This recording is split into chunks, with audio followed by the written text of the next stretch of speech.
Si mañana tu hijo llega del colegio diciendo que le están enseñando la Biblia, ¿lo celebrarías o te preocuparía? ¿Crees que la enseñanza de la Biblia en las escuelas fomenta el pensamiento crítico o que lo limita?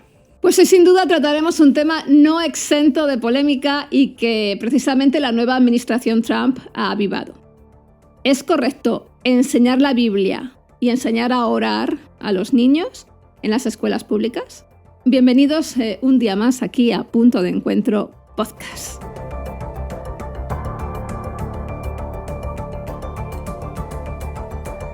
¿Qué tal amigos? Soy Raquel Reguera. Y yo soy Daniel Beltrán. Bienvenidos a Punto de Encuentro Podcast. Bueno, pues seguimos un día más con la serie de Jesús y la política americana actual. Daniel, un tema, la verdad es que preocupante, ¿no? Y hoy, pues un tema que para algunos es objeto de mucha celebración, pero para otros es objeto de ansiedad y que, pues no cabe duda que entre muchos de nosotros genera miles de interrogantes. Pues sí, Raquel, parece que el país está total y absolutamente dividido. Por un lado tenemos a los que son más progresistas, más en centro-izquierda o centro, que piensan que no ha de haber que ha de haber una separación entre Iglesia y Estado, entre religión y Estado, entre la Biblia y las escuelas, que realmente la Biblia no ha de entrar en las escuelas. Por otro lado, tenemos a la mayor parte de la comunidad cristiana que apoya todo lo contrario y que ve en estas nuevas medidas o posibles medidas de acercar la Biblia a las escuelas e incluso convertir la enseñanza cristiana en algo obligatorio en los currículos, pues lo ven como una gran victoria, como que vamos a alcanzar a muchísima gente gracias a enseñar el Evangelio en las escuelas. Pero, como siempre, desde el Punto de Encuentro queremos no solo pensar nosotros, sino también invitaros a pensar. Como cristianos, ¿creemos realmente que ha de haber una separación entre Iglesia y Estado, entre lo religioso y la educación, o no? Sí, y además vamos a hacer una pequeña revisión histórica, porque muchas veces nos plantamos a día de hoy, en el siglo XXI, creyendo, incluso orando, por cosas que a lo mejor no tienen sentido. Nos las cuentan y nos las creemos y consideramos que son de Dios. Pero, ¿y si no lo son? Hay tanto que mirar hacia atrás y revisar. Sí, pensar, porque realmente parece como que hacemos ese sesgo de confirmación y tomamos las noticias cuando nos son contadas de una u otra manera, elegimos la versión que nos conviene. Pero yo creo que Dios nos ha dado inteligencia para pensar y que hemos de acercarnos a estos temas con una mente abierta, siendo capaces de entender la historia. No la historia que hoy en día nos cuenta un sector u otro de la población o del espectro político. Porque si os dais cuenta, la historia que cuenta el Partido Demócrata y el Partido Republicano hoy en día son diametralmente opuestas. ¿Sabéis que ninguna de las dos versiones es cierta? Por eso os invitamos a que quitéis todo de encima de vuestra mesa, de vuestra tabla de pensar, de vuestra cabeza y os acerquéis a los datos. Porque es allí, en el análisis maduro de los datos, donde vamos a encontrar respuesta a nuestras preguntas. Y nos vamos a sorprender. Pero bueno, antes de mirar a la historia, vámonos al presente. Daniel, ahora aquí en Estados Unidos, casi rozando abril, empezando la primavera, nos encontramos con un presidente, el señor Donald Trump, que desde que resultó ser electo como nuevo presidente, pues se hizo viral en X sobre todo y en otras redes sociales, pues una supuesta declaración del mismo diciendo que la Biblia se debe enseñar en las escuelas y en las universidades de los Estados Unidos. Obviamente, los usuarios comenzaron a replicar el supuesto mensaje enviado por el líder conservador. Sin embargo, y a pesar de la euforia, obviamente, desatada, sobre todo por la comunidad cristiana, a día de hoy esta noticia, como tantas otras que circulan en las redes, pues es falsa. En ningún canal social de la presidencia ni en la web de la Casa Blanca en su versión en inglés existe, en su versión solamente en inglés, porque ya no hay otra versión, existe ningún tipo de información relacionada. Si hacemos una búsqueda en Google, por ejemplo, este contenido acerca de la Biblia en las escuelas, bueno, pues circula como políticas nuevas, pero los sitios web donde aparecen no presentan evidencias verificables ni documentos oficiales que respalden dicha afirmación. Y aquí déjame que haga un inciso. Es importante que seamos capaces de cotejar la información que vemos, sobre todo si lo vamos a compartir. Me encuentro con muchas personas que comparten en redes sociales una serie de información y cuando se les dice, oye, esto no es cierto, es una noticia falsa, montan en cólera y te ponen, pues bueno, te llaman te de todo. reprenden. Y digo, pero por favor, buscarlo. Y es muy sencillo, cuando tengas una de estas noticias, vete a buscarlo en Google. Hay lugares donde hacen investigación de estas noticias y te dicen si es falso o no es falso, o si es verdadero o no, cualquier noticia, y haced la prueba. Algo que sepáis que es verdadero, buscar la noticia, y algo que sepáis que es falso, buscar la noticia. Y veréis cómo Google también sirve para limpiar un poquito de teorías conspirativas nuestras redes sociales. Pero bueno, hablando de la educación y de las escuelas y de la Biblia, no hay registros oficiales ni reportes en medios serios que sustenten la idea de que Trump haya promovido o impuesto la enseñanza obligatoria de la Biblia en escuelas o en universidades. Y además vamos a ver, como nos vas a contar ahora, Raquel, por qué no lo ha dicho. Porque hay una serie de impedimentos legales para hacerlo, eso es lo primero. Pero bueno, sabemos y vamos, a nadie se nos escapa ya que las políticas de Trump favorecen en cierta manera a los cristianos aquí en Estados Unidos. Y aunque bueno, pues algunos estados han impulsado leyes que permiten la enseñanza de textos religiosos en su contexto histórico o literario, pues no existe una directriz nacional que obligue a incluir la Biblia en los programas escolares. Entonces, si la noticia de que Trump ordenó la enseñanza de la Biblia en las escuelas es falsa, ¿de dónde viene todo este furor? ¿Por qué algunos estados están metiendo de nuevo la Biblia en las aulas? ¿Qué es lo que está pasando? Pues muy buena pregunta, Daniel. Y la verdad es que, bueno, pues la respuesta es muy simple. Y no es que el señor Donald Trump haya querido revolucionar ningún tipo de sistema. Es que esto no es una batalla nueva. La relación entre religión y educación aquí en Estados Unidos es una guerra de siglos, con avances y con algún que otro retroceso. O sea que realmente lo que tenemos actualmente es algo que se viene arrastrando desde hace mucho tiempo. Es algo que muchas veces ha tenido un planteamiento partidista entre republicano y demócrata, pero para entenderlo necesitamos, por supuesto, remontarnos al principio. Porque la religión en las escuelas no siempre, escuchad, no siempre fue un problema constitucional. ¿No es así, Raquel? Tal cual. Muy bien explicado, Daniel. El tema de la religión en las escuelas pues no fue nunca en sí un problema constitucional, sobre todo a partir de cuando se firmó la Constitución en 1787. ¿Sabes qué decía el texto original, Daniel? Pues solo una cosa sobre religión, y era que no se podían pedir pruebas religiosas para ocupar cargos públicos. No se hablaba o no habla nada sobre escuelas, nada sobre oraciones. Cero. Por más que nos intenten contar, y sobre todo cuando te expones en redes sociales y expones estos temas, te intentan convencer de que la primera Constitución americana hablaba específicamente de que sí, de que venía la Biblia en las escuelas y todo eso. Cero. Es que no aparece, no hay. Claro, porque a mí lo que me vienen contando pues es que, y diciéndome en redes sociales, es que los padres fundadores eran todos cristianos y lo que hicieron fue plasmar unos principios bíblicos en la Constitución americana. Sí, pero Dani, tú sabes que a mí no me vale con lo que me cuentan en las redes sociales, sino que aquí en Punto de Encuentro buscamos la verdad, buscamos la realidad y buscamos la historia.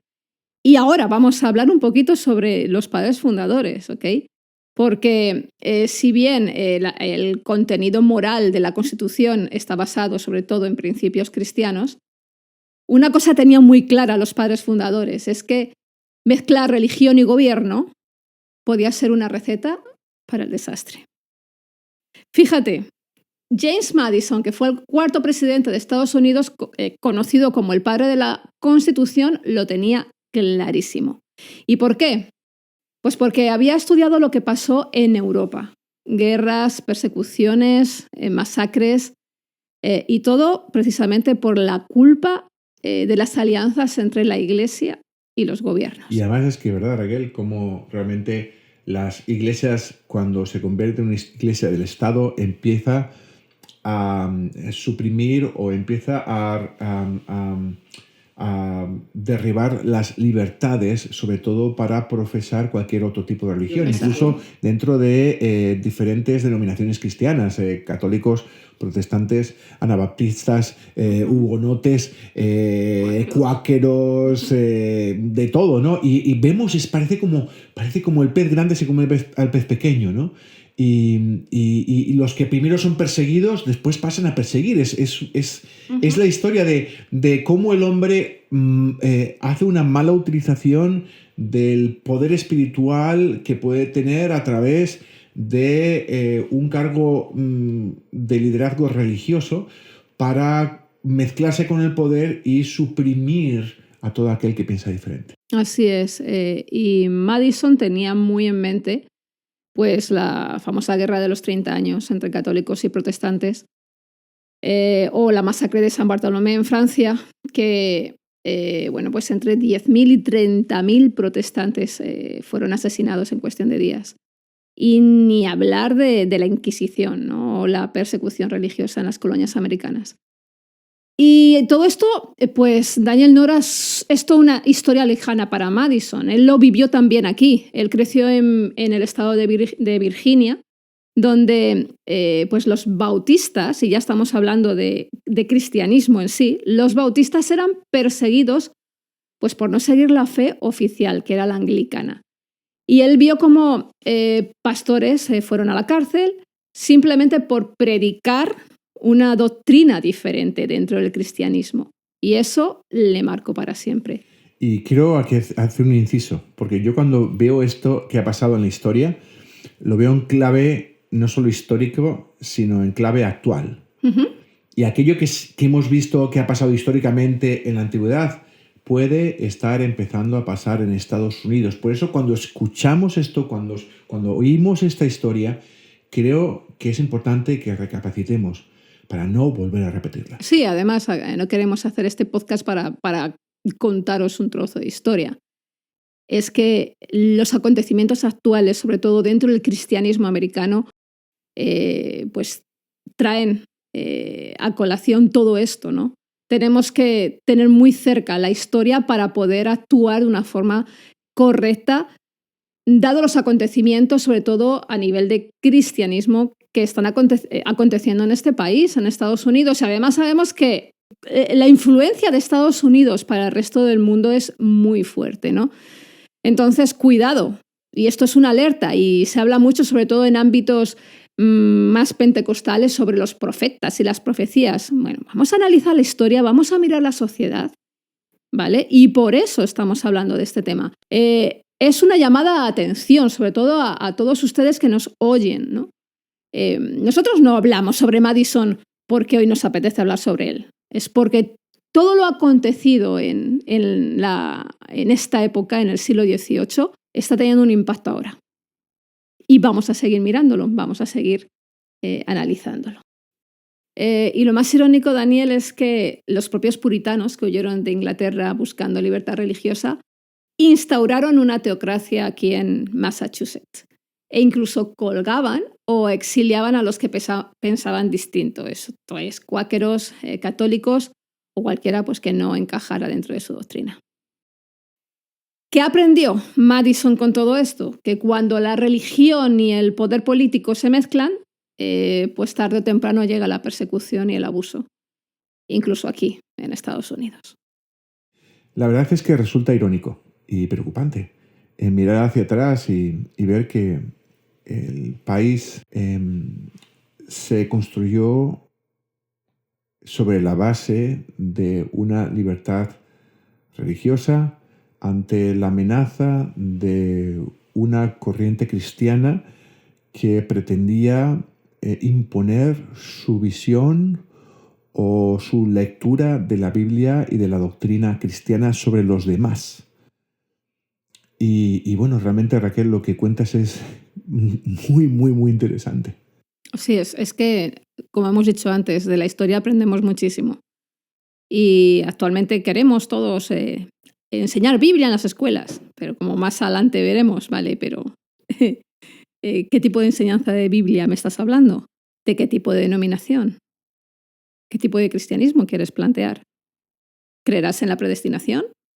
¿Serás creacionista? Pero bueno, no me adelanto, ¿vale? Y bueno, claro, Raquel, es que esto tiene hay mucha tela que cortar, porque vamos a ver, si vamos a empezar con la teología de la prosperidad, que es la gente que tiene, sobre todo alrededor del presidente Trump ahora mismo. Ha llegado a la Casa Blanca. Cuidado, porque mis queridos amigos, que vamos a enseñar que tú al señor le das $1,000 y él te devuelve 2 millones y vamos a defender un liderazgo en las iglesias que no tiene nada que ver con la horizontalidad bíblica y de que la única cabeza es Cristo. Cuidado. ¿Qué pasa si de repente lo que llegan es pues cristianos súper tradicionales que le dicen a la mujer que a callar? Te sientas en el último lugar de la escuela y te pones algo encima de la cabeza. Oye, cuidado. Porque lo que pensamos que es el cristianismo así general en Estados Unidos, que muchas veces lo tenemos un poquito descafeinado, pero si te vas a Europa y ves las diferencias entre la iglesia protestante, la anglicana, la metodista, la católica y demás, te das cuenta de que cada uno de ellos tiene una doctrina totalmente diferente y que es muy difícil la doctrina que se da en un colegio, por ejemplo, del Opus Dei, donde yo fui educado de niño, que la que te pueden dar en un colegio anabaptista. Ay, Daniel, que yo pienso que ya muchos empiezan a sudar.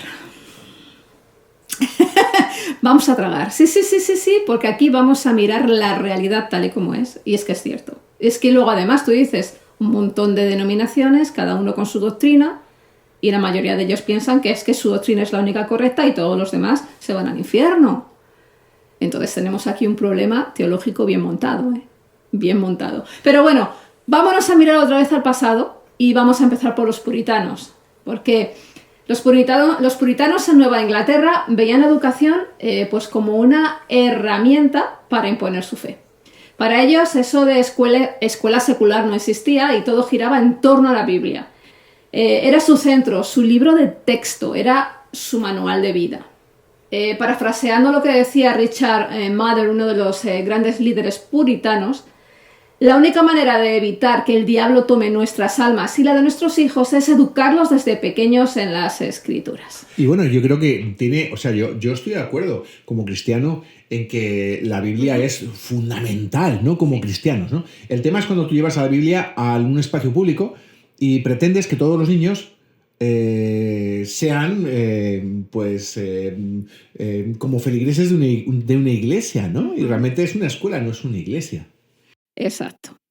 Luego, si nos vamos más al sur, los anglicanos, los que fundaron Virginia y las Carolinas, aquí Carolina del Norte, también mezclaban fe y poder.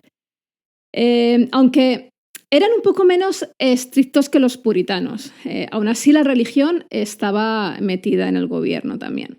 Por otro lado, estaban los cuáqueros en Pensilvania, que era un grupo protestante pacifista mucho más abierto a la diversidad religiosa. Ellos fundaron Pensilvania precisamente como un refugio para perseguidos de todas las creencias.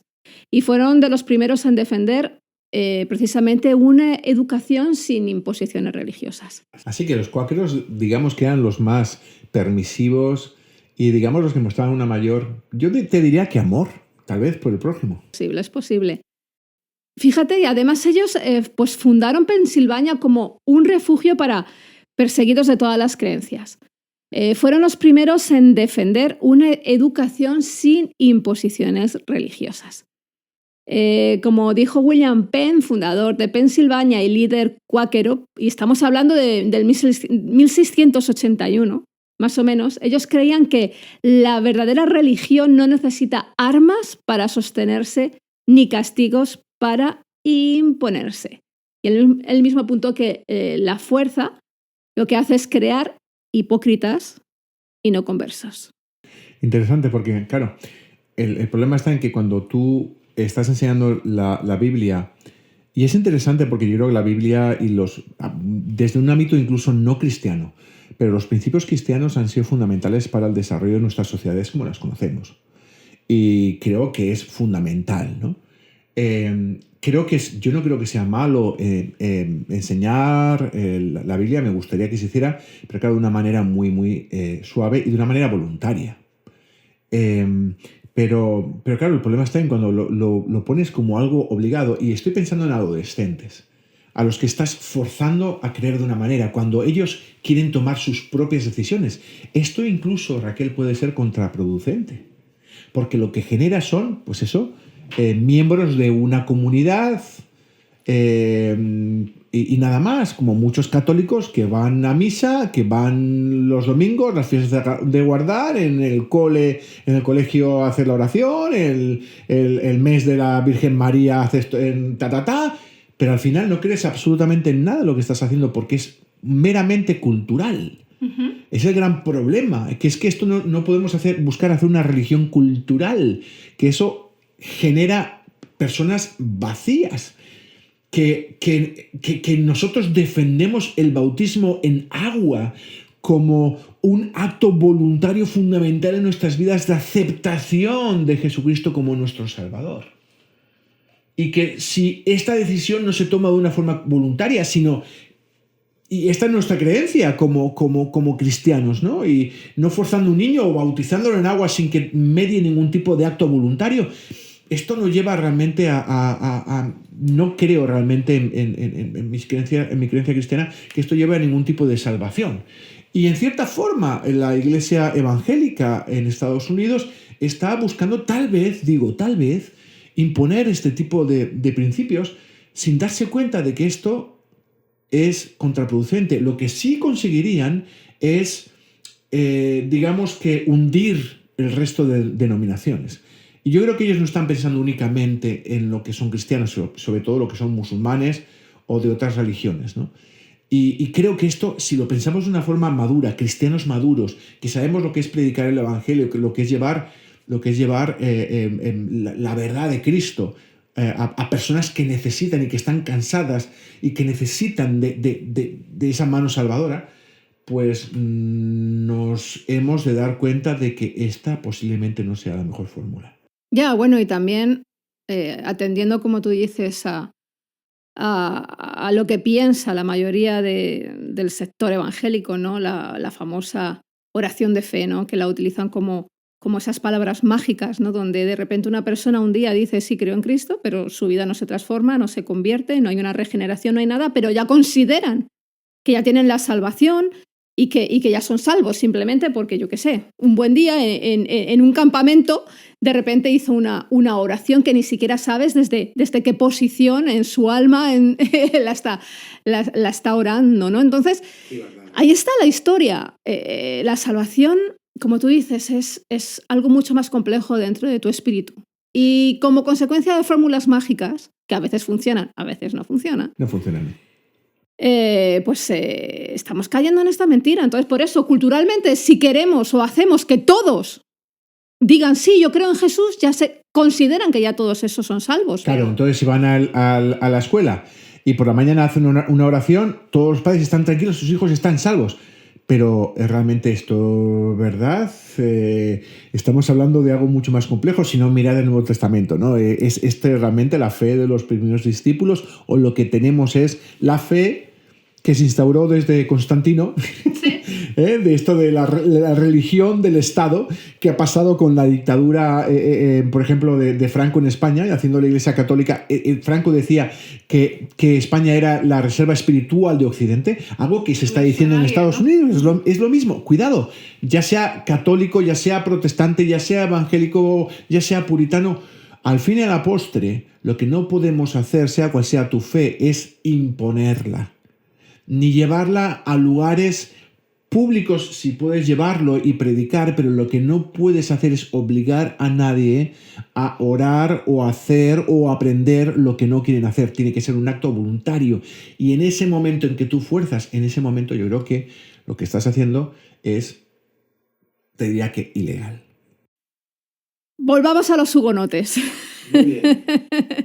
Esos protestantes franceses que llegaron a Carolina del Sur huyendo precisamente de la persecución. Tuvieron un rol clave en la economía y en la política del sur.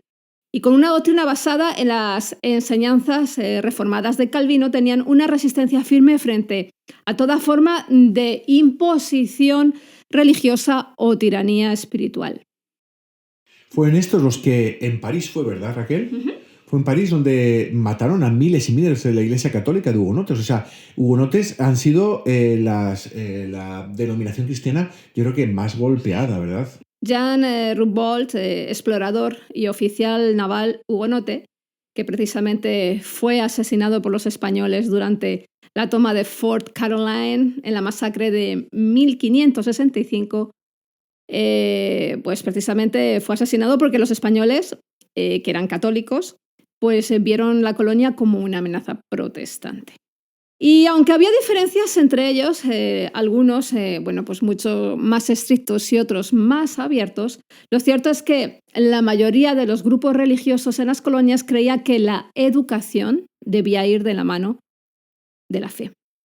Y esa idea se mantuvo durante siglos. Hasta bien entrado el siglo XIX, aquí en las escuelas de Estados Unidos seguían enseñando la Biblia como parte central de su currículum. Pero pregunta, Raquel, realmente en la Constitución dices que había una separación, ¿no? Sí, sí. Pero a pesar de que en la Constitución decía que había una separación y que no podía ser obligatorio, a pesar de todo, se seguía enseñando, pero ¿se enseñaba como algo obligatorio o como algo, digamos...? Obligatorio, básicamente obligatorio. Estamos viendo que estos grupos estaban muy centrados en sus doctrinas, muy centrados en sus ideales, sus valores, sus creencias, y lo imponían. Entonces, ellos vivían dentro de ese entorno y creían, ¿no? Creían en la Biblia como su principal referencia moral y salvítica, y la imponían también en las escuelas, independientemente, como bien hemos dicho, de la Constitución. Y además, Daniel, ahora, aunque el cristianismo dominaba en las colonias, pensamos, no es que todos eran cristianos, solo venían cristianos. Uy, te sorprendes, porque en esta época ya había diversidad religiosa. No solamente vinieron cristianos, vinieron judíos. Estaban los nativos americanos con sus creencias. Había musulmanes entre los esclavizados africanos. No me digas. Ateos y librepensadores. Bueno, los ateos y los librepensadores los ha habido en cualquier lugar, en cualquier época. Ahora, lo que me dices de que había musulmanes, claro, porque en gran parte de África, como ocurre hoy en día, pero en gran parte de África, sobre todo este africano, había países de tradición musulmana, ¿no? Sí, cuando venían aquí a Estados Unidos, cuando empezaban a trabajar en las plantaciones, sus amos eran cristianos y se tenían que convertir a la cristiandad, obviamente. Pues como hicieron los españoles en la colonización. Te vistes y te conviertes. Por ejemplo. Y te cambias de nombre. Pero... Y ahora no te vas a llamar, yo qué sé, te vas a llamar Juan. Tú, Daniel, ¿cómo te llamabas cuando eras esclavo? Yo cuando era esclavo, pero yo soy esclavo, o sea, aquí en casa soy un esclavo. Tú eres un libre pensador. Soy totalmente. Pero bueno. Y libre hacedor también. Y hablamos de los libre pensadores porque vamos a ir a los padres fundadores. ¿Os apetece? Porque todos cristianos, muy cristianos. ¿Cuánto de cristianos eran? Nos vamos a sorprender. Thomas Jefferson. Todos conocemos, ¿no? Pensamos en un presidente de Estados Unidos y, sí, Jefferson. Bueno, pues este hombre se decía que era deísta. Creía en Dios, sí, pero no creía en los milagros, ni en la divinidad de Jesús, ni en la resurrección. Y de hecho... como Einstein. Como Einstein. Y de hecho, él mismo se hizo su propia versión de la Biblia, de cortar y pegar. Esto no me apetece, lo corto, esto me apetece, lo dejo, ¿no? Oye, es la famosa Biblia de Jefferson. Sí, espérate, que yo conozco a algunos pastores que también lo hacen. Sí, bueno, eso es ni cortar y pegar. Directamente subrayan un versículo y ahí se quedan. y bueno, y ¿sabes qué? Lo más curioso es que le quitó todo lo sobrenatural. Separó al Jesús histórico del Jesús divino, quedando con el maestro moral, no con el Cristo resucitado. Y es interesante porque, ¿sabes qué, Raquel? Creo que a pesar de ser deísta, no ser cristiano, él entendió, y me parece una persona sabia. No, creo que hubiera sido totalmente sabio si hubiera sido cristiano, pero es una persona sabia cuando reconoce que él reconoció que nuestras sociedades se fundamentan en una serie de valores cristianos y que son lo que muchas veces, y lo vuelvo a repetir, nos han separado de otras culturas y lo que ha hecho que la ciencia haya sido capaz de florecer en culturas cristianas. Cuidado, queridos hermanos, no demonicéis la ciencia. La ciencia ha podido existir porque se han enseñado una serie de valores de que hay algo absoluto, que hay un orden en el universo, que hay un principio, que hay un fin. ¿De acuerdo? De tal manera que la ciencia busca descubrir ese orden, esas leyes, lo que subyace a la realidad que vemos, ¿no? Y creo que Jefferson aquí demostró tener sabiduría, ¿no? No ser cristiano, pero saber que el cristianismo como un compás o una brújula moral es fundamental para nuestras sociedades, algo que gran parte del nuevo pensamiento progresista está buscando tirar. Y como decía un filósofo, no me acuerdo del nombre, si antes de tirar un muro o una valla, asegúrate de saber por qué estaba allí. Y muchas veces lo que son las nuevas corrientes de izquierda están buscando tirar abajo todo lo que son los modelos morales cristianos, cuando son gran parte de esos modelos lo que han hecho de nuestras sociedades lo que somos hoy en día. Jefferson además fue pues un precursor no declarado, obviamente, de la alta crítica bíblica. Lo que los académicos harán con métodos en el siglo XIX, él ya lo hizo con tijeras y a criterio personal en el siglo XVIII. Cortó y pegó lo que le gustaba y desechó lo que no. Milagros, resurrección, divinidad, fuera. Solo se quedó con las enseñanzas morales, como tú bien has dicho, ¿no? Porque para él, y cito textualmente, era como sacar diamantes de un estercolero. Así veía la Biblia. Los principios de Jesús eran diamantes y el resto pura mitología. Y lo curioso es que pues terminó creando una versión de Jesús a su medida y, como él mismo dijo, soy de una secta para mí mismo. Vale. Jefferson, cristiano, no era. Seguimos con otro, Benjamin Franklin. Benjamin Franklin también era deísta, valoraba la moral cristiana, pero no practicaba, no era ortodoxo.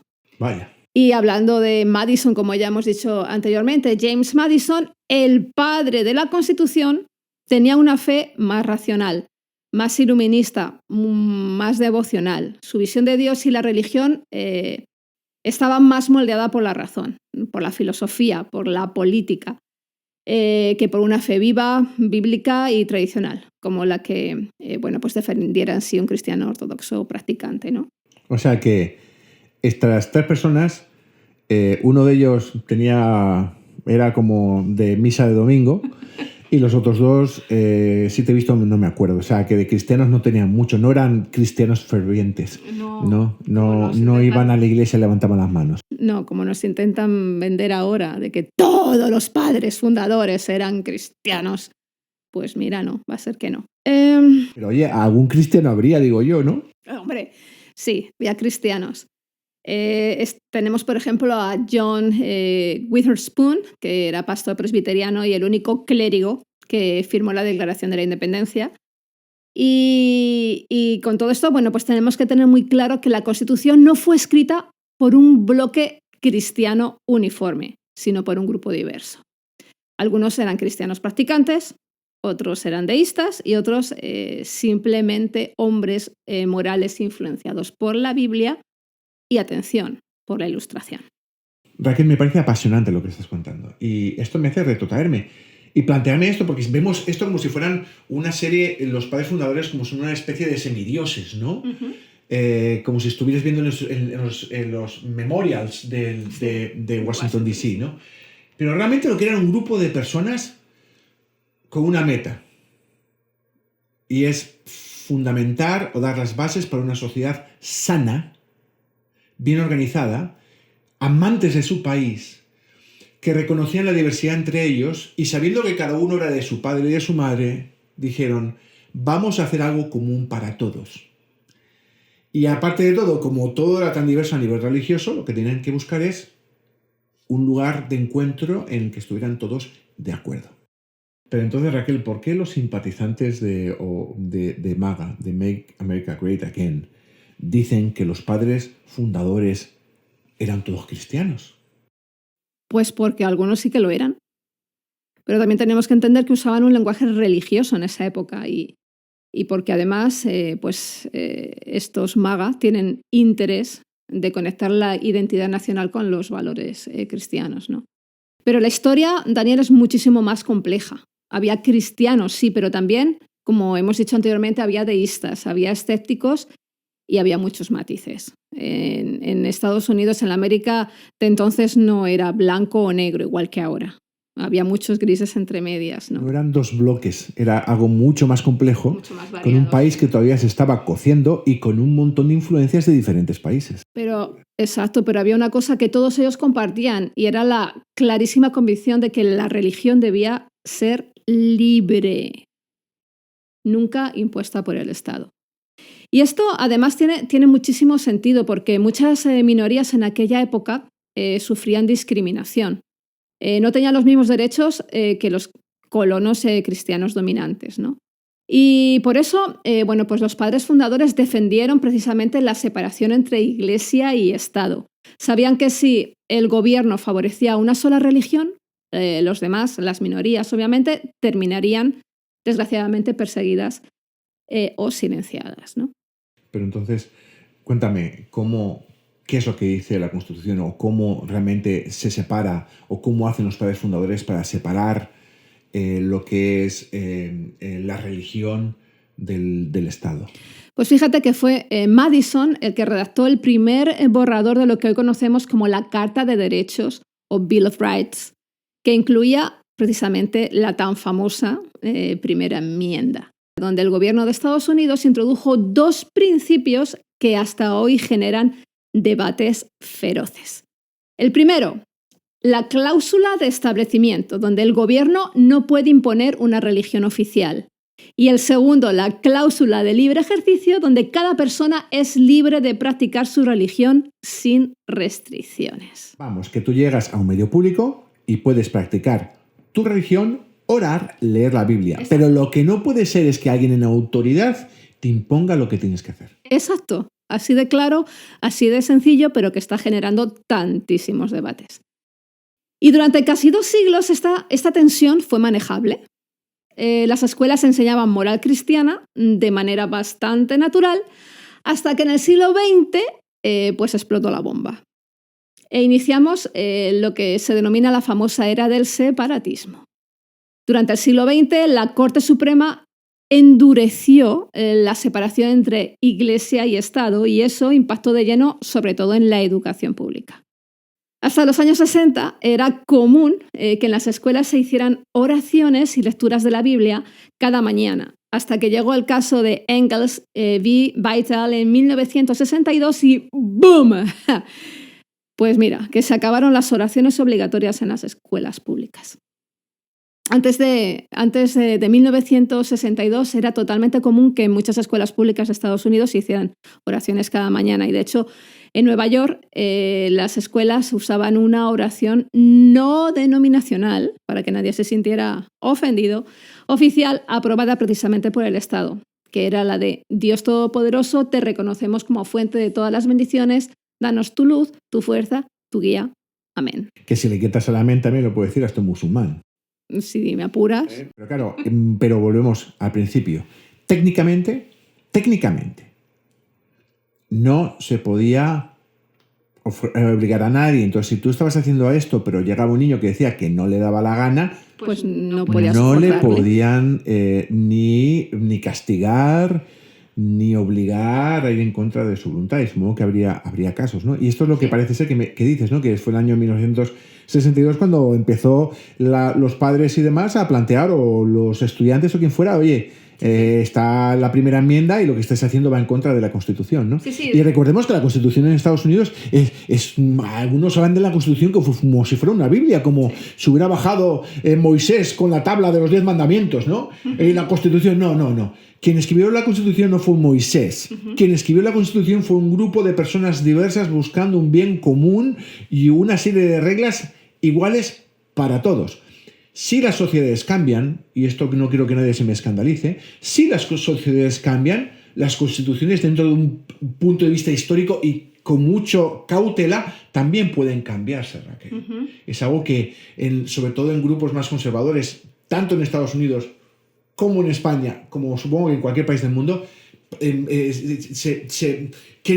contra lo que quieren luchar, pero es cierto que las sociedades cambian, las formas de pensar cambian, y no es cuestión de echarnos la manta a la cabeza y cambiar toda la Constitución, pero hay cosas que sí podemos ir adaptando a los nuevos tiempos. Y tú lo has dicho, ya en el siglo XX, aquí en el estado de Nueva York, pues algunos grupos y algunas familias, sobre todo judíos, católicos y ateos, pues no se sentían a gusto con esta oración y demandaron al estado de Nueva York, argumentando que la práctica violaba obviamente la primera enmienda y que prohíbe que el gobierno imponga su religión, ¿no? Y la Corte Suprema pues falló en contra de la oración en un histórico 6-1. Pero la cosa no quedó ahí. Un año después, en 1963, pues vino pues otro bombazo, Daniel, el caso Abington versus Schempp. Precisamente fue en Pensilvania, si no recuerdo mal, donde los estudiantes tenían que leer 10 versículos de la Biblia cada mañana. Pero precisamente un chico, Ellery Schempp, dijo que no y le castigaron. Y su familia, pues obviamente llevó el caso a la Corte Suprema y ganaron. La Corte falló un 8-1 diciendo que, bueno, pues que obligar a leer la Biblia en clase violaba la Constitución. Lo que estamos viendo, por tanto, en el debate actual, ¿de acuerdo?, que están planteando muchos cristianos, no puedes decir a la vez que la Constitución no se puede tocar y a la vez decir que se tiene que enseñar de forma obligatoria la religión en las escuelas. Tienes que decidir. Claro, yo pienso que están apoyando esto por falta de conocimiento, ¿no? Por eso, aquí en un punto de encuentro desmantelamos todo tipo de argumento. A favor o en contra nuestra, que nosotros somos cristianos. A mí me encantaría que todo el mundo fuera cristiano. O sea, con esto no es que estoy yo en contra, ¿no? Pero claro, es que la historia habla. Pero bueno, ¿por qué fue tan clave estos casos? Porque dejó 3 cosas muy claras. Una, que el Estado no puede imponer lecturas bíblicas en escuelas públicas. 2, que bueno, pues la escuela debe ser religiosamente neutral. Y 3, y si los alumnos quieren practicar su fe, pues pueden perfectísimamente practicar su fe, pero no pueden ser forzados a participar en actos religiosos. O sea, tu maestro no puede decirte tienes que leer la Biblia o tienes que orar antes de clase. No. Pero si tú vas en el receso, en el recreo, y te juntas con unos amigos y te pones a estudiar la Biblia, eso es totalmente aceptado. Totalmente. Y debiera serlo. Si en algún momento eres perseguido por eso, entonces se va en contra de la libertad religiosa, que también va en contra de lo que es la Constitución y la primera enmienda. Y la primera enmienda, exacto. Y aquí, Daniel, es donde el debate explotó. Muchos grupos cristianos vieron esta decisión como el inicio del declive moral de Estados Unidos, argumentando obviamente que sin la Biblia en las aulas, la sociedad bueno, pues se volvería muchísimo más caótica. Y los conservadores empezaron a ver la educación pública como un enemigo, como el terreno donde se estaba arrancando a Dios del sistema. Pero claro, no todo es blanco y negro, porque la historia obviamente no terminó ahí, hubo excepciones. Por ejemplo, en 1993, en el caso Zobrecht versus Catalina, Foothills School District, la Corte Suprema permitió que un estudiante sordo tuviera un intérprete público en una escuela religiosa. ¿Y por qué fue un caso importante? Porque el dinero venía del Estado, del gobierno, pero no se estaba financiando a la escuela religiosa, sino que se estaba ayudando al estudiante con discapacidad. O sea que el mensaje pues, era diferente, era que si el apoyo gubernamental beneficia al estudiante y no a la institución religiosa, entonces pues no hay ningún tipo de problema. Aunque el estudiante esté estudiando religión. Exacto. Pero no todos los casos fueron así. En 1994 el caso Board of Education of Kiryas Joel versus Grumet dejó claro que el Estado no puede crear un distrito escolar exclusivo para una comunidad religiosa. Y ahí ves la diferencia. Si ayudas a un estudiante con fondos públicos está bien, ¿no? Pero si creas una estructura educativa exclusiva para una religión, entonces es otra historia, eso no está bien, eso está prohibido. No puedes, por lo menos a nivel público, no puedes hacer colegios públicos cristianos. No. Pero sí puedes hacer colegios privados cristianos. Sí, claro, privado sí, es tu dinero, puedes hacer con tu dinero lo que quieras, ¿no? Así que si eres cristiano y quieres que tu hijo tenga una educación cristiana, en Estados Unidos no le llevarás nunca a un colegio público, una escuela pública, sino a una escuela cristiana. Homeschooling. O homeschooling, como pasa a muchos.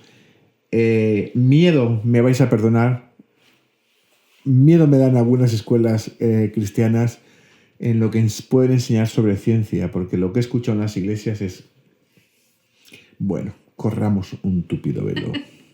Pero bueno, Raquel, y haciendo hincapié en el tema del programa de hoy, el gobierno no puede meter la Biblia en las escuelas, pero tampoco puede prohibir que los estudiantes la lleven consigo.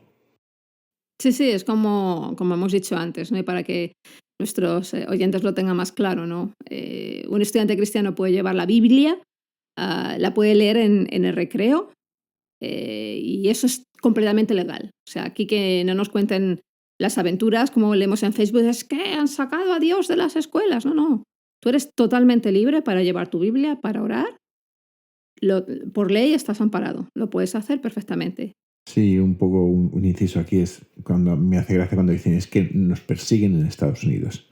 Que digáis que en Estados Unidos se persigue al cristiano es que os falta bastante mundo por recorrer. Entonces, no existe a día de hoy ninguna ley que prohíba que un estudiante lea un texto religioso. Hemos puesto ejemplo la Biblia, porque esto es un programa cristiano, pero bueno, un texto religioso en general en su tiempo libre. O sea, no te lo pueden prohibir. Tú puedes ir, o tus hijos pueden orar, pueden leer la Biblia en la escuela y no está prohibido. Por ley está amparado. Por ejemplo, un grupo de musulmanes se reúnen en la escuela a rezar durante sus descansos, pues también es legal. Lo pueden hacer siempre y cuando la escuela permita que otros grupos, como por ejemplo un club de ajedrez o los cheerleaders o de debate, etcétera, pues usen los mismos espacios en horarios similares. O sea, tampoco se puede hacer un favoritismo a un grupo religioso determinado, ¿vale? Pero sin embargo, si un profesor obliga a un estudiante a rezar o a orar o a leer versículos, por ejemplo, de la Biblia, en clase, pues esto sí que es ilegal. Y la escuela pública nunca va a poder imponer ninguna práctica religiosa obligatoria. Es lo que hemos dicho antes, ¿no? Una escuela pública no puede interferir en las creencias religiosas de ningún alumno. O sea que la clave está en quién toma la iniciativa. Si un estudiante decide ejercer su fe, está protegido por la Constitución. Pero si es la escuela quien impone un tipo de práctica religiosa, entonces esto va en contra de la Constitución y por tanto está prohibido. Daniel, ahí es donde nos encontramos en el debate actual, ¿no? ¿Qué pasa cuando algunos estados, como vemos actualmente, empiezan a diseñar leyes para reintroducir la Biblia en las escuelas? ¿Es esto enseñanza? ¿Es imposición o es saltarse la torera a la Constitución? ¿Estamos representando la neutralidad del Estado o estamos precisamente empujando a una agenda religiosa? Y hemos de entender que la Constitución opera en todo el territorio de Estados Unidos. En cualquiera de los diferentes estados se ha de respetar la Constitución. Esto no es que en Texas deciden algo o en Pensilvania o en California y que hacen lo que les da la gana a nivel local. Aunque tú desintegres o quites el departamento o el Ministerio de Educación a nivel federal y esto lo lleves a los diferentes estados, que cada uno se gobierna a sí mismo en estos aspectos de educación. A pesar de esto, aunque tomes decisiones locales, estas decisiones locales o estas leyes que tú quieras llevar adelante o imponer no pueden ir adelante si no cumplen con los principios de la Constitución. Uh-huh. Y esto es algo muy importante, porque por mucho que estés en un lugar súper cristiano, súper en que el 100% sean cristianos, a pesar de eso, tú no puedes imponer la enseñanza religiosa en las escuelas públicas. Bueno, pero luego los cristianos te pueden decir, bueno, pero es que a mí el César me dice que no ore, pero mi autoridad superior es Dios y yo oro. Bueno, pues lo que tiene que hacer entonces esa persona es, en vez de depender de fondos públicos, existe una escuela privada donde alguien le pague por eso, que las hay. Sí, pero cuando esto es un dinero público que pagan todos los estadounidenses con sus impuestos, ¿de acuerdo? Aquí no hay lo que tú creas, esto es un dinero de todos. Y por tanto, todos nos regimos, cristianos, musulmanes, judíos, mahometanos, lo que yo que sé. Nos regimos por lo mismo. Y es lo que debemos hacer, es un espacio común. Es lo que hicieron los fundadores de este país cuando escribieron y redactaron la Constitución. Este es un país para todos. Para las mayorías y para las minorías. Porque tu mayoría es mayoría en tu pueblo, pero no es mayoría en el pueblo de más allá. Pero y debemos de recordar, estos son los Estados Unidos de Norteamérica. Esto no es un descontrol como algunos quieren instaurar. Sí, y además lo estamos viendo, ¿no? Actualmente en diferentes estados, en Luisiana, por ejemplo, pues que aprobó una ley que obliga a partir del 1 de enero del 2025 de este año que los 10 mandamientos sean exhibidos en todas las aulas en las escuelas públicas.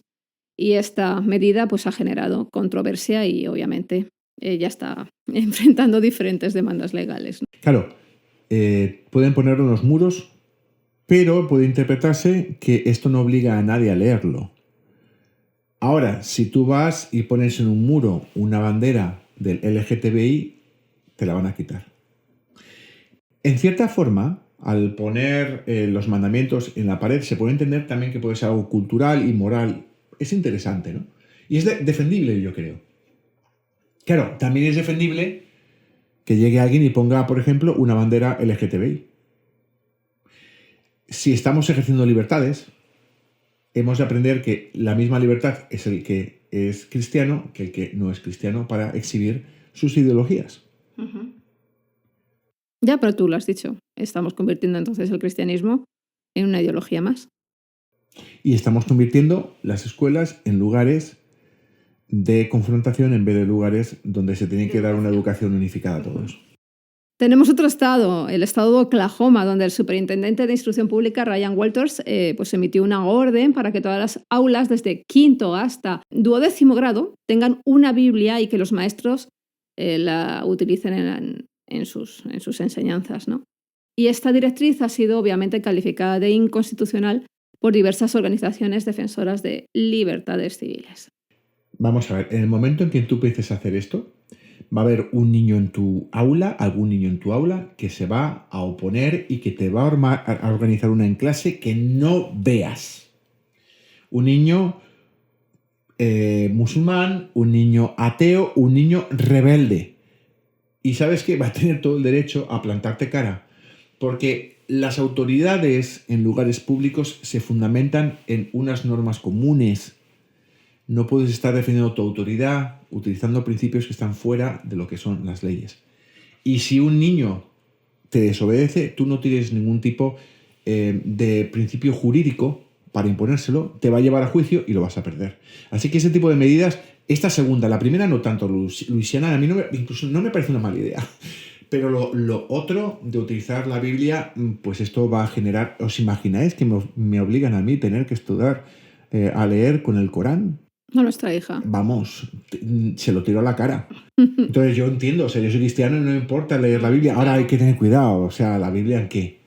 ¿En King James? ¿La Reina Valera del 60? ¿Qué van a ser nuestros hijos hablando como Moisés? Hacemos como Jefferson. Hay otra cosa después. Cuidado, que vamos a estar enseñando. La Biblia de Trump. En el Antiguo Testamento, ¿no? Que allí se mataban, pero a mansalva, y se cortaban diferentes partes de su anatomía. Que no creo que sea algo tampoco muy sano para que los niños estén aprendiendo a corta edad. Hay que tener mucho cuidado cómo se enseña la Biblia. Mucho cuidado, porque se puede ser malinterpretada y te sale cualquier niño y te dice, no, es que como Dios decía en el Antiguo Testamento, mata a tus enemigos, yo he ido y me he cargado la mitad de la clase. Cuidado, que muchos niños son como esponjas y a veces malinterpretan lo que se les da. Así que tenemos que tener mucho cuidado en ver cómo enseñamos y qué en nuestras aulas. Por lo tanto, como vemos, la historia enseña que cuando la religión y la política se mezclan demasiado, el resultado suele ser persecución, abuso de poder y pérdida de libertades. Desde las guerras de religión en Europa hasta las teocracias modernas, queda claro que imponer una fe desde el poder corrompe a ambos. Por eso la separación entre Iglesia y Estado no es enemiga para nada de la fe, aunque muchos lo vean así, sino que en cierta forma Daniel es su mejor protectora. Dijo Jimmy Carter en una entrevista en el 2005, presidente conocido por su fuerte compromiso cristiano evangélico y por su enfoque en derechos humanos, paz y justicia social, que el gobierno religioso destruye tanto la religión como el gobierno. Es algo realmente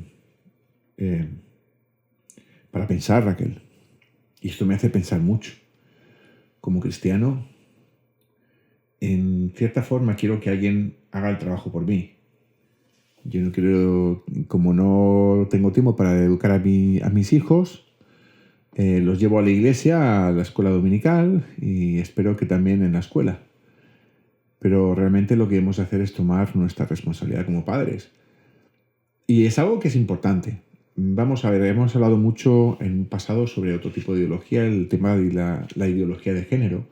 Y algunos echan mucho a temblar cuando hay alguna serie de principios equivocados, bajo mi perspectiva, que se han enseñado en algunas escuelas, sobre todo en Europa. Pero sabéis que yo estoy tranquilo al respecto, porque yo a mi hija la educo en casa. Desde unos valores, primero, de amor, de respeto, hacia cualquier tipo de decisión de cualquier persona que se considere lo que se considere, sea lo que sea, o se vista como se vista. Pero también le da una serie de principios bíblicos, unos principios, yo creo, de sentido común. Y yo puedo estar tranquilo de que cuando mi hija va a la escuela, mi hija, aunque si le cuentan 4 rollos, mi hija no se lo va a creer, no va a ser tan tonta, porque ya viene educada de casa. Por tanto, como cristianos, cuando hablamos de nuestros hijos tienen que ser educados en casa. Y tenemos el peligro de convertir nuestros espacios sociales en burbujas ideológicas, pensando que al tener a nuestros hijos en una burbuja ideológica, nuestros hijos no van a salirse del buen camino. Pero escucha, las burbujas ideológicas no son realmente caminos de salvación. Son lugares donde tú, en cierta manera, les proteges o pretendes protegerles de algo externo que piensas que es una amenaza contra su forma de pensar. Pero la mayor amenaza es cuando conviertes a tus hijos en personas no pensantes. Porque se convierten en personas simples, en personas que no toman sus propias decisiones. Y hemos de aceptar que nuestros hijos, en su proceso de maduración, tanto a nivel personal, intelectual como espiritual, van a pasar por una serie de fases. Y va a haber cosas que no vamos a ser capaces de controlar. Pero lo que sí estamos seguros de que Dios tiene todo en control. Y que va a ser Dios quien va a llevar la vida de nuestros hijos hacia sus caminos. Por tanto, este freak control que somos nos encanta controlarlo y tenerlo todo controlado, y el miedo con el que vivimos a las amenazas, las ideologías que vienen. Dale la educación a tu hijo en tu casa. Y confía, porque venga lo que venga afuera, tu hijo va a ser lo suficientemente maduro para tomar las decisiones correctas. Y ahora vamos a tomar como ejemplo también Texas, ¿no? Y tú ya lo has apuntado. Texas implementó un plan de estudios que introduce lecciones basadas en la Biblia desde el jardín de infancia hasta 5º grado, o sea, todo elementaria, a partir precisamente de agosto del 2025. Y aunque la participación es opcional en los distritos escolares, esto me gusta, aquellos que lo adopten recibirán un incentivo estatal de $60 por estudiante. ¿Qué cucos? Esto es absolutamente, inaceptable. Eso está fuera, esto no puede pasar. No puedo creer que le vayan a dejar hacer esto. Esto no puede ser que... ¿Ahora qué vamos a hacer? ¿Vamos a pagar a las familias para que sean cristianas? ¿Esto qué es? ¿Esto qué es? Esto ya nos falta ya preguntarle a la Paula White esta que nos venda por $1,000 la salvación. Sí, bueno, o sea, ¿qué broma es esta? ¿Pero qué buscan con estas medidas? Porque algunos nos podemos llevar las manos a la cabeza. Pues los defensores argumentan que la enseñanza de la Biblia puede, por un lado, mejorar la comprensión lectora. Consideran que la Biblia es un texto fundamental en la literatura occidental y su estudio puede enriquecer las habilidades de lectura y análisis de los estudiantes.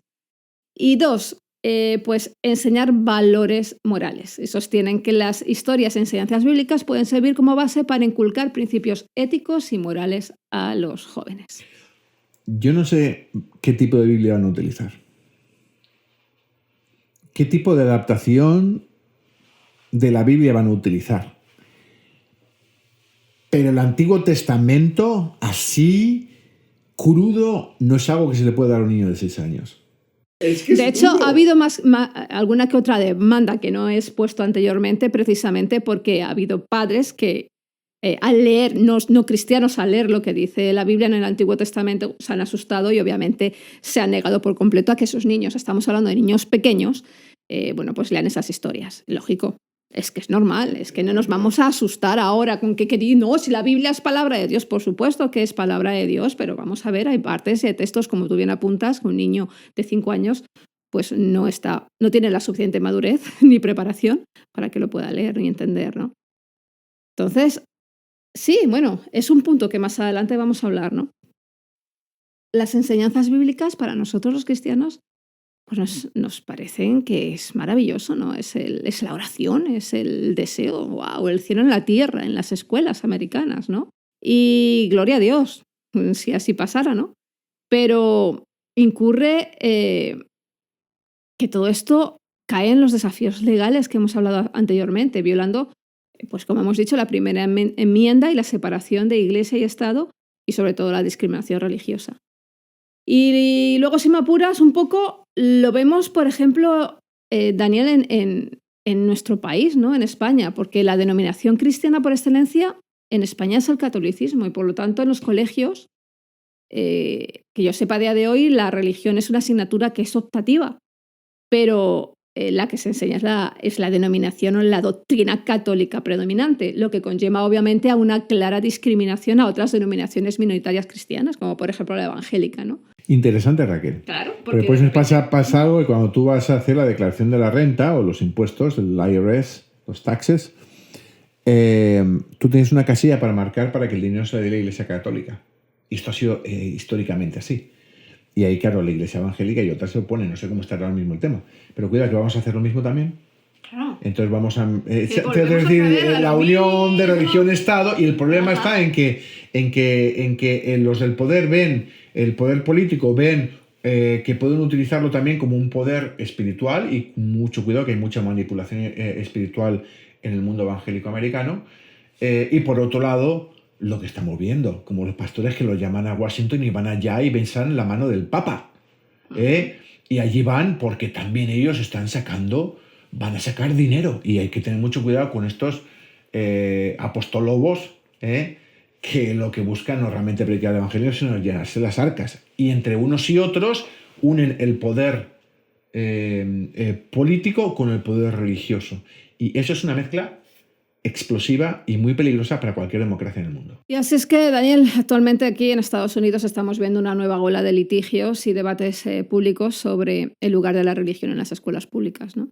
Los tribunales deberán determinar si estas iniciativas estatales cruzan la línea establecida por precedentes como Engels v. Vital o a Abington y Shemp, o si encuentran precisamente una brecha legal que les permita persistir. Y aquí es donde la cosa se pone interesante, porque con lo que vemos que está pasando con la administración Trump, este hombre quiere cerrar el Departamento de Educación. Ahí es donde vamos a encontrar esa brecha legal interesante, ¿no? Pero claro, lo que estamos viendo, lo que estamos hablando sobre la separación entre Iglesia y Estado, no es algo que está aislado, no es algo aislado dentro del contexto político actual.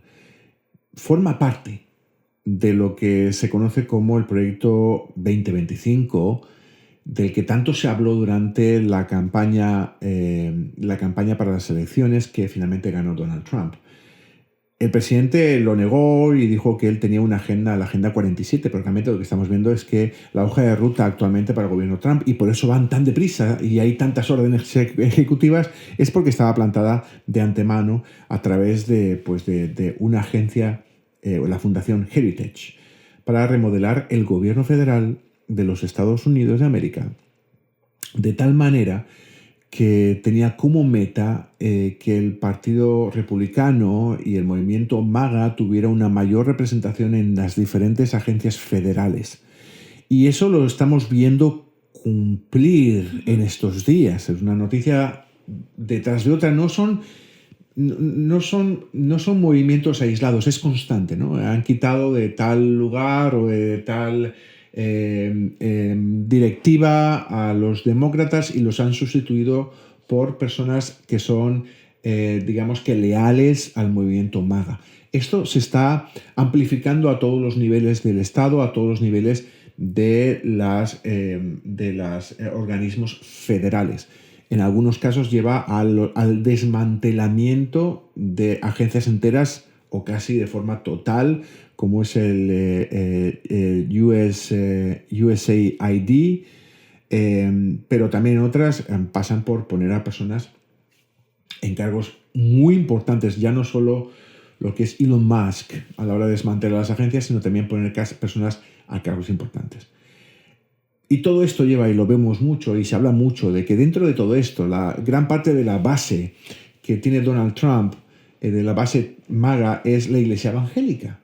Durante su campaña, él dijo, y que después negó, dijo algo a un grupo cristiano que yo creo que no se nos va a olvidar a ninguno.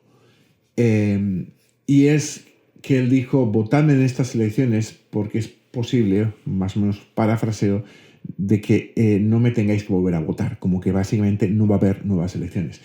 Y gran parte de los movimientos que estamos viendo a través del gobierno son movimientos dirigidos hacia lo que muchos califican como un movimiento totalitario, de romper la democracia, incluso en algunos casos, como hemos visto, en la deportación de los inmigrantes venezolanos, supuestamente, por lo menos la mayor parte dentro de un grupo criminal, a El Salvador, y que un juez federal frenó, y aún así el gobierno decidió seguir mandando estos vuelos, desobedeciendo una orden federal de un juez federal, lo cual demuestra que hay como que el poder ejecutivo, el brazo ejecutivo que dirige Trump, que no es nada más que uno de los brazos importantes en Estados Unidos, de las columnas, está saltándose todo.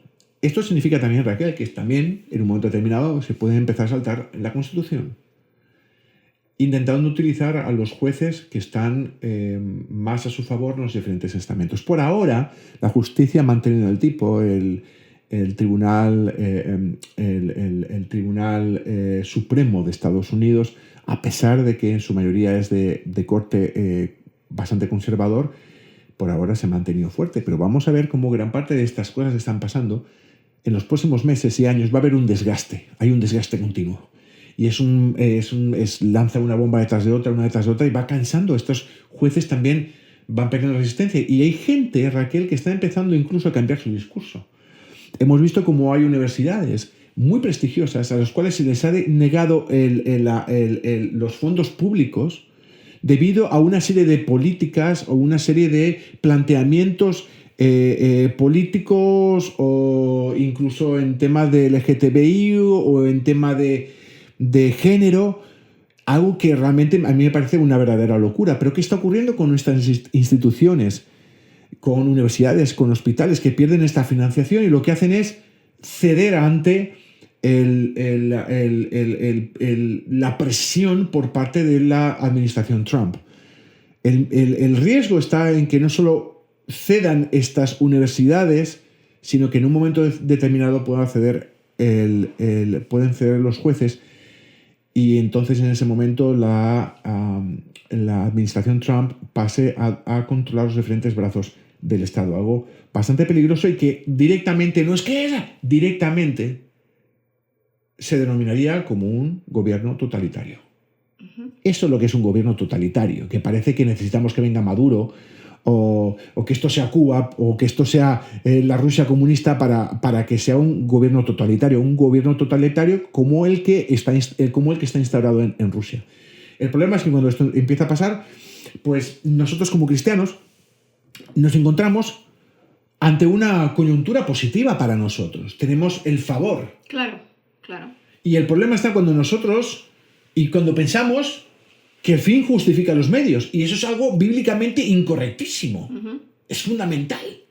De hecho, Jesucristo a quien se oponía eran a los religiosos que se unían al poder.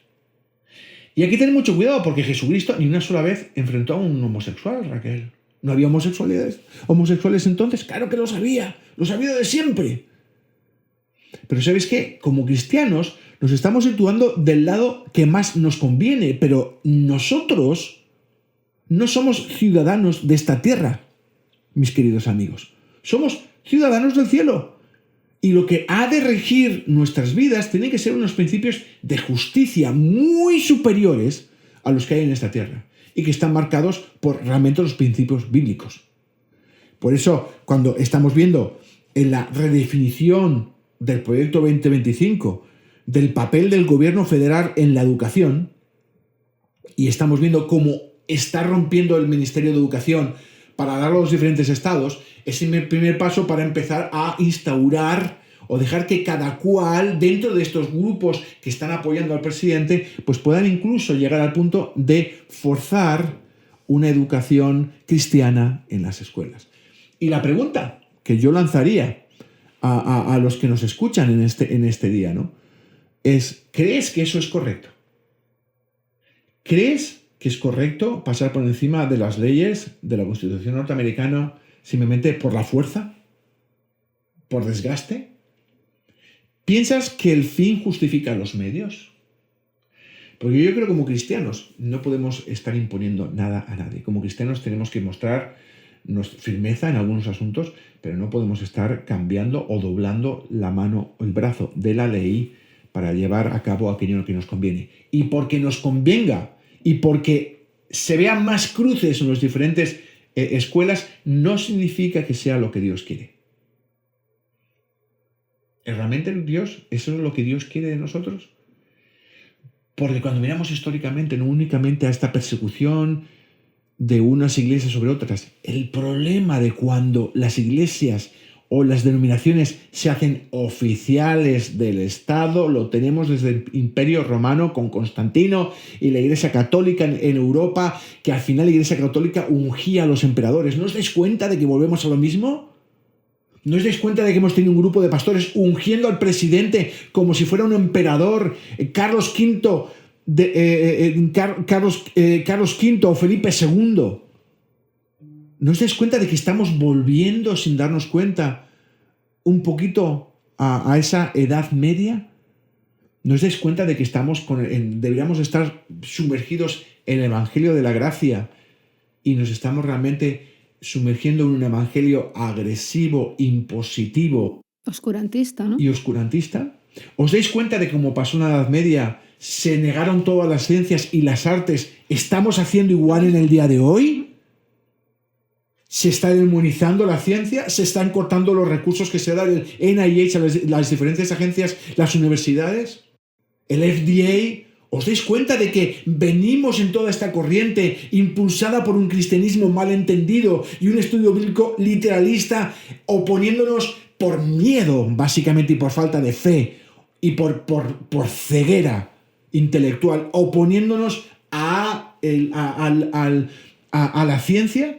Y que estamos llegando a ese punto tan necio de imponer la religión, demonizar aquello que no sea tu cristianismo de cueva, imponiéndolo y cerrando la boca de todo aquel que quiera ejercer su derecho a opinar. Porque estamos solo 2 meses en que ha entrado esta administración, pero los únicos que realmente pueden pararlo somos nosotros, son las personas que han estado apoyando. Hemos perdido la capacidad crítica. Nos hemos convertido como ovejas que van a un matadero, sin voz y todo aquello. ¿Por qué? Porque ya no defendemos el cristianismo, ya defendemos una ideología política. Por eso cuando hemos elegido un presidente no nos atrevemos a levantar la voz. No nos atrevemos. Y en el momento en que tú llegas y levantas la voz y digas, esto no es correcto. No es correcto que porque alguien piense diferente se le detenga y se le deporte. O se busquen las formas de encontrar algo que sea negativo para mandarlo fuera del país. Esto no es correcto. Y como cristianos tenemos que ponernos del lado de la verdad, de la justicia, del amor y del respeto. Y es algo en lo que la Iglesia, queriendo tener el medio público para proclamar el Evangelio, lo que están olvidándose de que son cartas abiertas y que hay personas que no van a aceptar a Cristo por su culpa, por la culpa de estas cartas abiertas que están mostrando lo peor del pensamiento cristiano. Esa forma de hacer las cosas impositiva, típico de la Edad Media. Pensamos que estamos ganando una batalla porque tenemos por fin los altavoces del poder. No estamos ganando una batalla, la estamos perdiendo de forma histórica. ¿Y tú como científico, Daniel? A la hoguera, ¿no? Y yo como teóloga un poco radical, también. ¿Qué futuro nos depara, Daniel? No lo sé. Pero bueno, vamos a dejar a un lado la política. Ya sé, te están entrando sudores. No, me da miedo, Raquel. Y recuerdo cuando yo llegué a este país. Este era el país de la libertad. Y era un país que, a diferencia de España, donde por ser cristianos no católicos nos señalaron con el dedo y mucha gente dejó de hablar. La Santa Inquisición en nuestro país. El espíritu de la Inquisición que sigue operando en España, ahora. Efectivamente, pues salimos de España y encontramos aquí un lugar donde podíamos profesar nuestra fe. Y era un sitio donde se podían profesar otros tipos diferentes de fe. Y había pasado ya el 11 de septiembre y toda la época aquella, te quiero decir. Y era un sitio donde había una libertad. Hoy deja de haberlo. Sí. Hoy tú no puedes pensar diferente. En el momento que empiezas diferente, te dicen, como decía un pastor el otro día, no sabía que fueras un socialista. Yo no soy socialista, ¿qué dices? Lo que pasa es que no considero que lo que estáis haciendo o lo que estáis queriendo imponer sea correcto. Uh-huh. Y es una cuestión, al final, yo creo, de madurez espiritual, conocimiento de las Escrituras, conocer la imagen, la personalidad, el carácter del Maestro, perdona que te lo diga así, del Maestro, de nuestro Maestro Jesucristo. ¿Tú crees que Jesucristo estaría haciendo esto? ¿Qué va? Jesucristo no estaría mezclado con toda esta porquería de poder. Ya no solo estás diciendo, no, es que ya no podemos profesar una religión diferente, no, es que ya ni siquiera podemos hablar español en la calle. Sí. Entonces, ahí es donde está la libertad, cómo ha sido vituperada o subastada en el mercado, ¿no? De un supuesto cristianismo y una supuesta democracia, ¿no? Pero vamos a profundizar ya para terminar. Está siendo largo, pero es que yo creo que es apasionante, ¿no?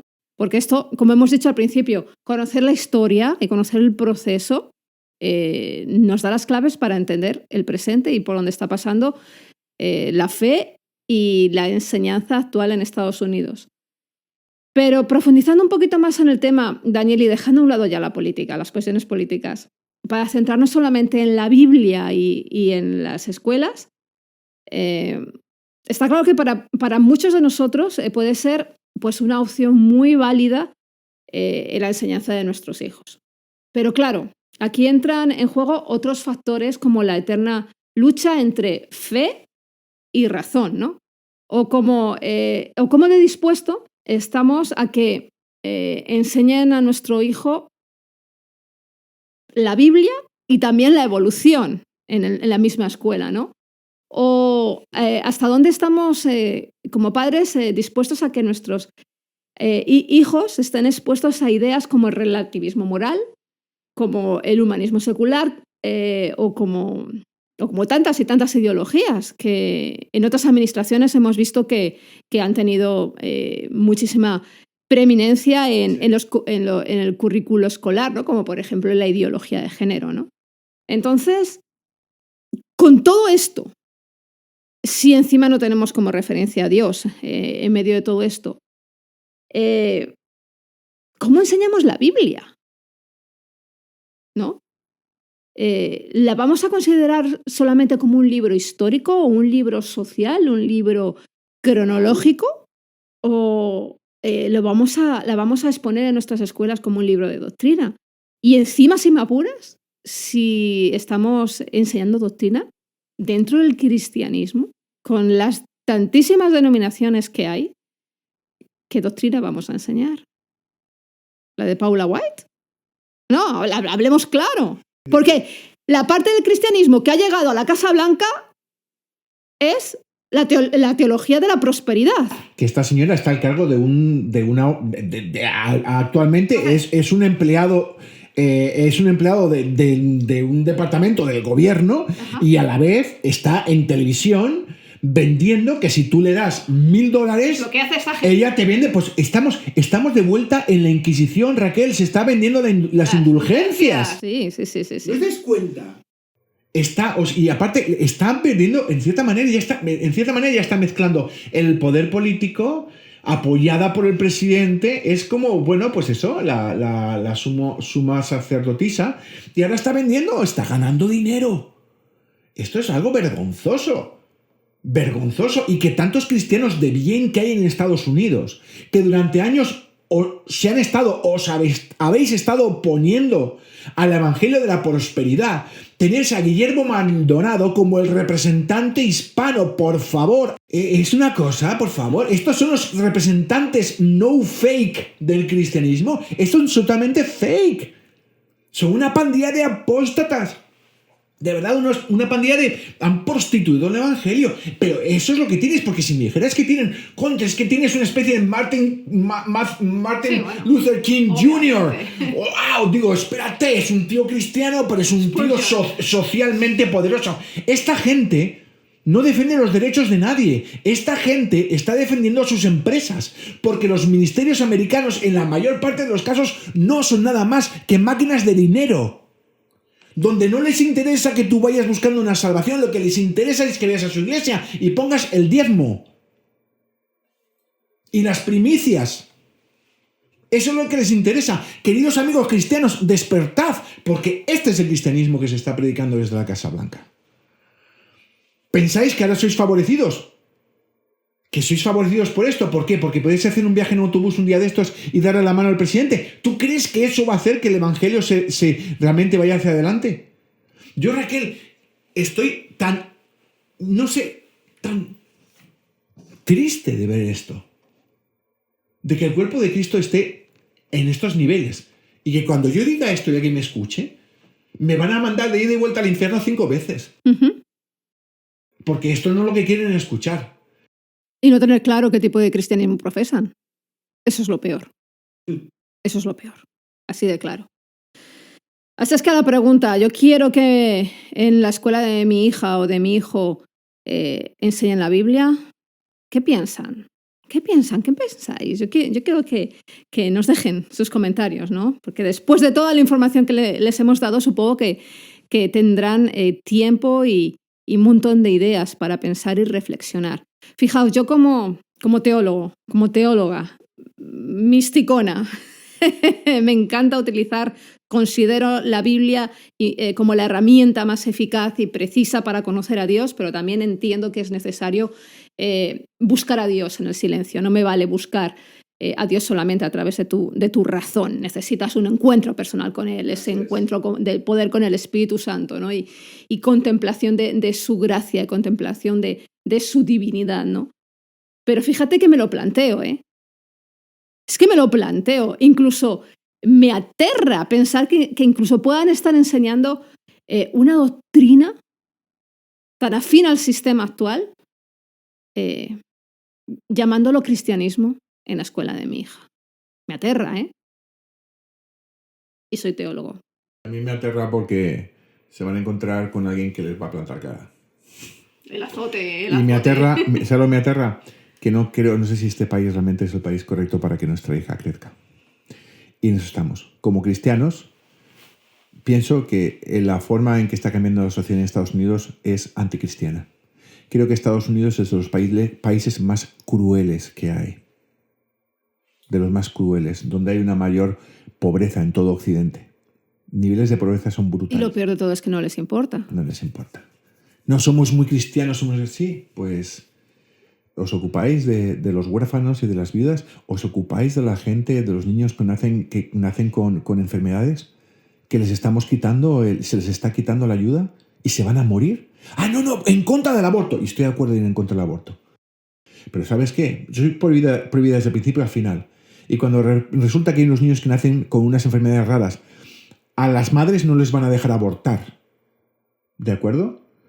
Porque es una de las cosas con las que tú puedes abortar, es porque te van a hacer un niño con unos problemas importantes de salud. ¿De acuerdo? No puede abortar y nace un niño con una enfermedad grave. Pero ¿sabes qué? Si tú tienes una enfermedad grave en Estados Unidos, no hay forma de que tú puedas pagarlo. Con lo cual llevas a los padres a la bancarrota. Da luz a un niño que está enfermo y el Estado no le va a ayudar para nada. Porque el Medicaid lo van a tirar abajo.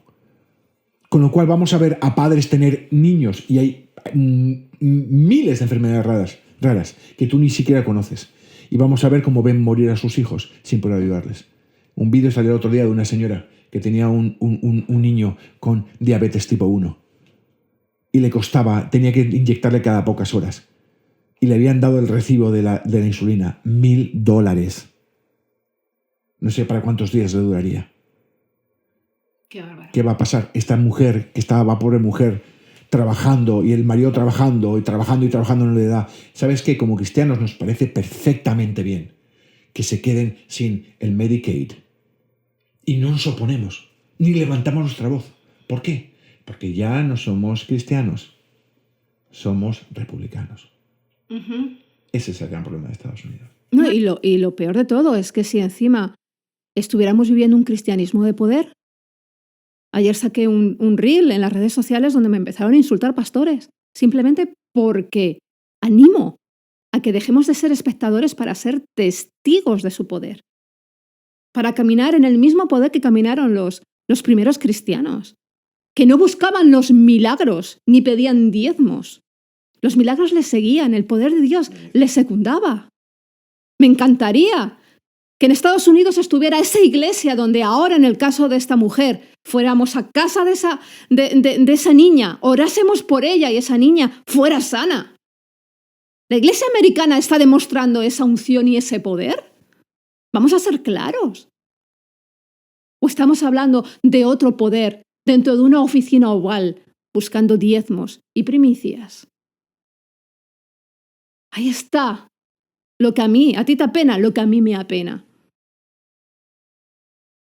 ¿Somos esos cristianos a los que Cristo nos dejó como legado su espíritu? ¿Somos esa iglesia que está al lado del débil, del vulnerable y que manifiesta el poder de Dios, es capaz de manifestar el reino de Dios en esta tierra? El amor y la misericordia. Porque yo no lo veo.